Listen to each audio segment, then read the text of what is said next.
While I was watching the 2019 Game Awards, I couldn't help but feel like there were so many quality titles over the last year that I had missed out on. I'd only played 2 of the 6 nominees for Game of the Year, and over again, games like Grease and Disco Elysium kept getting nominated for awards. It was during the award for independent game when I saw it, Outer Wilds.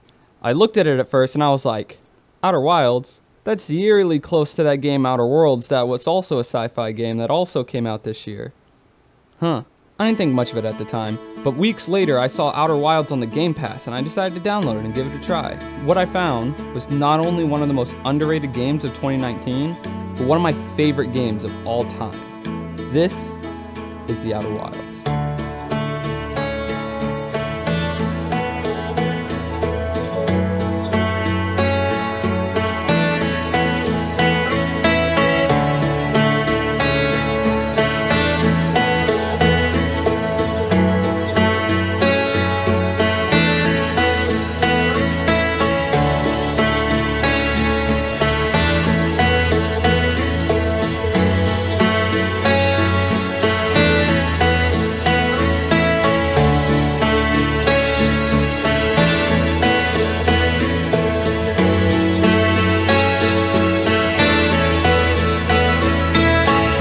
Play a young alien astronaut on his first launch day.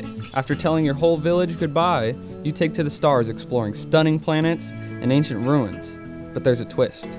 26 minutes after you wake up, your son decides it's just had enough and fucking supernovas. Thanks to some freaky ancient statue, you're caught in a time 26 minutes at a time. You must uncover the mystery and set things right. So what makes this game so special? And why should I play it, I hear you asking? Well, shut up. I'm about to tell you. While the big-brained armchair critics online will argue back and forth all day about what makes a game, I would say the most important aspect is probably the minute-to-minute gameplay.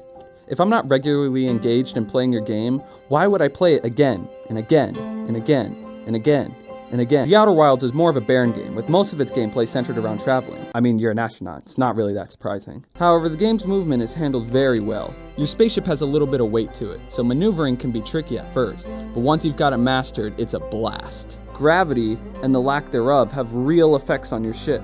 You can slingshot it around a planet, orbit, match speeds, and overshoot planets by hundreds of kilometers because you forgot there's no brakes in space. Each planet has its own unique gravity, atmosphere, terrain, and hazards, so you always want to be cautious when traversing.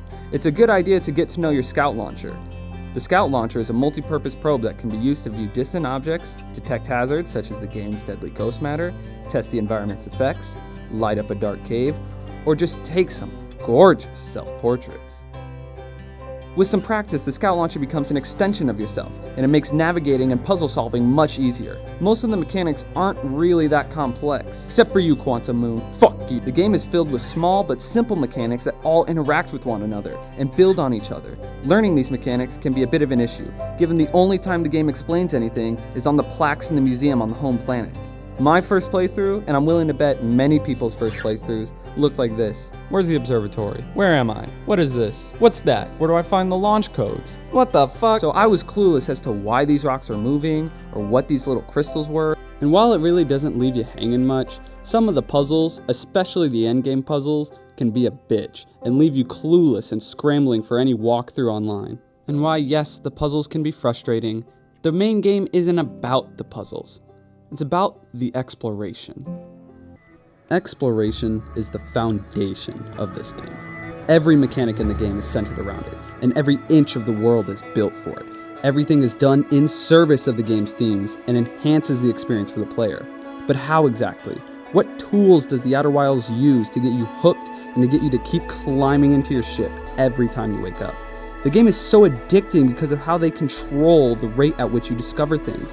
One of my favorite examples of this are the projection stones.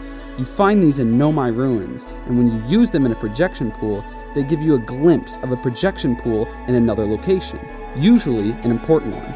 You only get to know which planet you're projecting to. You still don't know where it is or how to get there, but you know it exists, and you know you must visit it. These literal sneak peeks are great, because not only do they plant the seed for curiosity, they also help you progress further into the game's story and world. But future video calls and DMs aren't the only thing they use to control the game's pacing.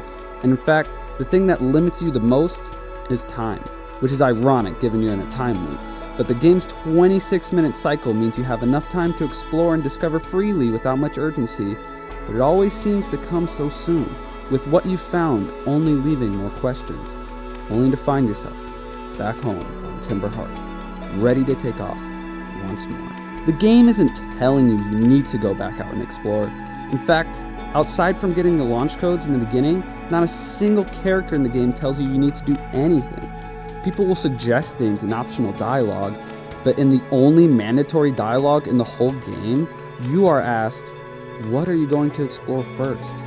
Right away, the game gives all control to you, the player.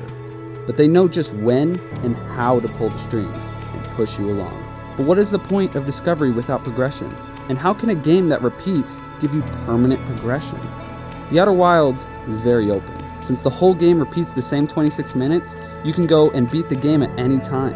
It's simply the lack of knowledge that stops you. On your first run in the Outer Wilds, you don't even understand the main objective of the game. Hell, you're just mindlessly exploring planets. But as you start to uncover more of the Nomai, the objective becomes much more clear. Nothing's changed in the game world. You don't get a new quest in your notebook, you don't get a new item or an icon on your map, or an NPC who starts yapping at you about what you need to do and why you should care. Instead, you yourself have decided that this is what needs to be done. Not a single character or piece of text will tell you how to complete the Outer Wilds. It is something you discover solely for yourself.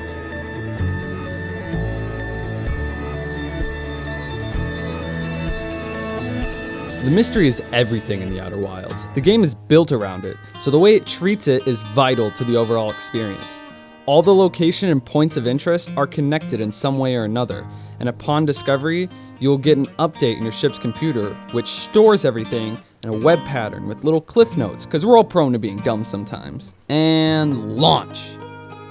Now what the fuck do I do? Everything in the game is really well polished and feels fully realized. Going from planet to planet is great because you never feel like you don't know where to go next. You almost always have some objective in mind, and it's not hard to get sucked in. The world is beautiful, and while I'm not much of a graphics kind of guy, the game still looks gorgeous, and I'd say the art style alone really pulls everything together. The game really makes you feel like an astronaut. And honestly, if I'm not convincing you to play it by gushing about it, then let me just say, the game is fun as hell. Please just go try it out, because now I'm going to be briefly talking about the game's ending.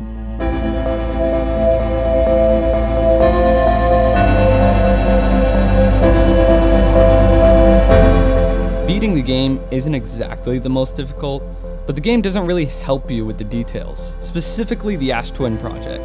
This location is essential to beating the game, and it's not the easiest to find. The game doesn't really hint at it or give you any help finding it, and for me, I ended up finding it by accident. On top of all that, I just may be the most impatient guy ever, but I despise the anglerfish. I can't tell you how many runs I failed because of these dumb fuckers. I hate them. They scare me. I wish I could just fucking ram my ship right into them, but I can't. And if there's anything in the Outer Wilds I can say that gave me the most headaches, it's definitely trying to get to the eye. But once you're there, it's an experience. I mean, seeing everyone around the campfire really makes you reflect on the journey, life itself. It's about a world at its end, you know. It's about the end in general. Everything plays out eventually. Even if you get stuck, you never truly avoid it. But with every end comes a new beginning. Life goes on, with or without you. And you gotta make time count while you can. And I don't want to talk too much more about the game, or the ending for that matter, because it's a good game. You gotta experience it for yourself.